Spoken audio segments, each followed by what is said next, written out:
Download करें जनमत Haryana app. नमस्कार दोस्तों, मुद्दा फिर वही अपना 3 कृषि सुधार कानून और इन 3 कृषि सुधार कानूनों के खिलाफ एक बड़ा आंदोलन।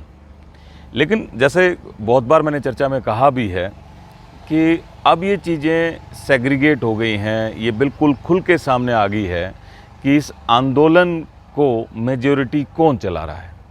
क्योंकि कल जैसे दादरी के अंदर अपनी फोगाट खाप की पंचायत हुई, फोगाट खाप ने फैसला लिया कि भाई हम सरकार के खिलाफ आंदोलन को और गति देंगे। सांगवान खाप इसमें लगी हुई है, मेरी अपनी शोरान खाप है वो भी इसमें लगी हुई है।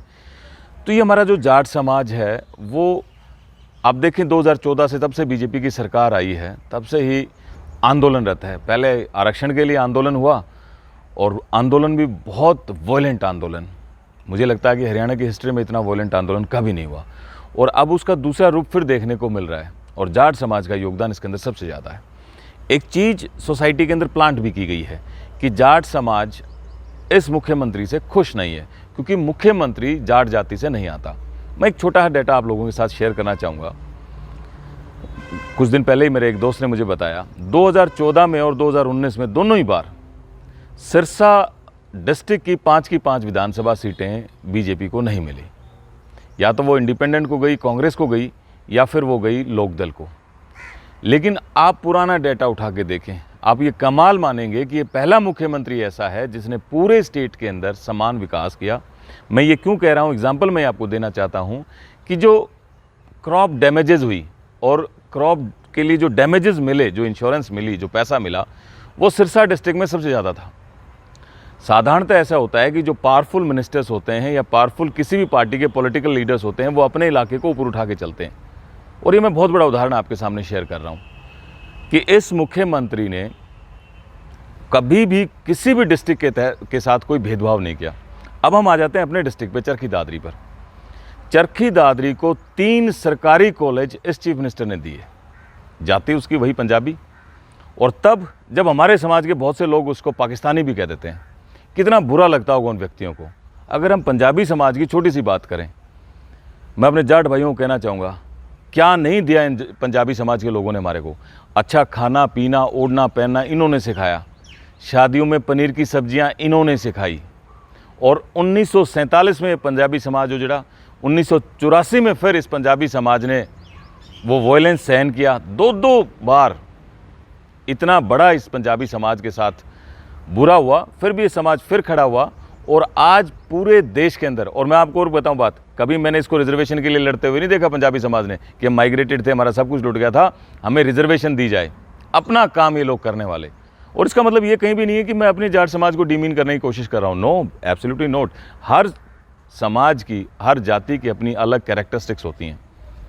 हमारी अपनी अलग कैरेक्टरिस्टिक्स हैं, इनकी अपनी अलग कैरेक्टरिस्टिक्स हैं।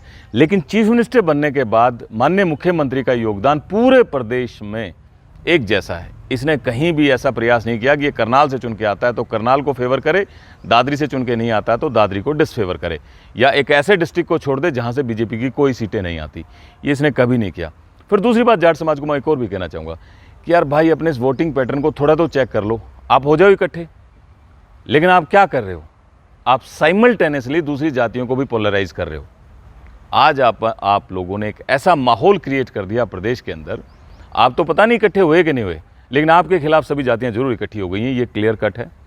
दूसरी बात, जब कल को चुनाव आएगा, क्योंकि जो वोट की वैल्यू आपकी है वही वोट की वैल्यू किसी दूसरे भाई की है, ये फिर चुनाव जीतेंगे, फिर आप ये कहोगे कि कहीं ईवीएम सेट हो गई, कहीं बीजेपी जाति पाति की बात करती है, कहीं और करती है। कर तो आप रहे हो भाई। और आपने करना क्या शुरू कर दिया, एक ऐसे फार्म बिल का विरोध करना शुरू कर दिया जो आपके फेवर के लिए आया। और दूसरी बात, हो सकता है कि आपको पसंद नहीं हो, आप नहीं मानते हो, मैं पसंद करता हूं, मैं मानता हूं, मुझ जैसे भाई बहुत सारे हैं जिसको मानते हैं। आप लोग हमारा भी मुंह पूछने का काम कर रहे हो। जिन जाट मुख्यमंत्रियों की आप इंतजार कर रहे हो भाई, मैं एक डेटा छोटा सा और आपके साथ शेयर करता हूं। पूरे प्रदेश के अंदर 60,000 फैमिलीज हैं, जिसमें से 25,000 फैमिलीज जाटों की हैं। तो क्या लगता है, ये जाट अगर मुख्यमंत्री बन के आया तो उन 25,000 फैमिलीज को देख पाएगा?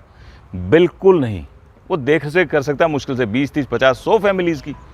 बाकी फैमिलीज को तो अपने आप खुद ही करना पड़ेगा। मैं आपको बताऊं, हुड्डा या चौटाला सरकार में अगर किसी जाट का फ़ायदा हुआ तो वो पावरफुल जाट का फ़ायदा हुआ, किसी गरीब जाट का फ़ायदा नहीं हुआ। मेरा गांव अड़ोदी है, मैं आपको अड़ोदी लेके चलता हूं।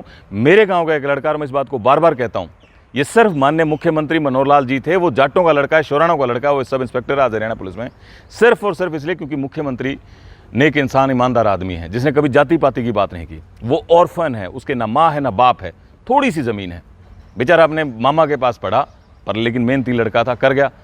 मैं गारंटी के साथ कह सकता हूँ भाई, अगर ये मुख्यमंत्री नहीं होता तो इसी सब इंस्पेक्टर की पोस्ट कम से कम 1 करोड़ या 2 करोड़ रुपए में बिकती। जब ये सरकार नहीं आई, आते इसने 18 HCS लगाए, उसमें तो 13 जाटों के लड़के थे, और 13 के 13 जाटों के लड़के थे उन गरीब परिवारों के जो सिर्फ मेहनत कर सकते थे, पैसे नहीं थे उनके पास देने के लिए। मैं गारंटी से आपको लिख के देता हूं, अगर चौटाला या हुड्डा की सरकार रही होती तो मुश्किल से 8 या 10 बच्चे जाटों के आते, और वो आते जो पावरफुल फैमिली से आते हैं, जिनके पास पैसे हैं देने के लिए।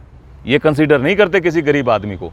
अगर किसी गरीब आदमी को, किसी गरीब जाट का कहीं कोई भला हुआ है तो वो इस सरकार में हुआ है, मनोहर लाल की सरकार में हुआ है। और ये तीनों फार्म बिल्स भी इस जाट समाज के लिए आए हैं। हमारे पास आज ताकत है, हमारे पास पैसा है, हमारे पास ज़मीनें हैं, हम किसी भी चीज़ को देख सकते हैं। और कहता है कोई रिलायंस, अडानी, अंबानी, अरे भाई ये लोग जो कह रहे हैं ना अडानी अंबानी, इन लोगों ने तो अडानी अंबानी का नाम लेके अंबानी की बहुत सी प्रॉपर्टीज़ पे कब्जा कर रखा है, आप जाके देख लो।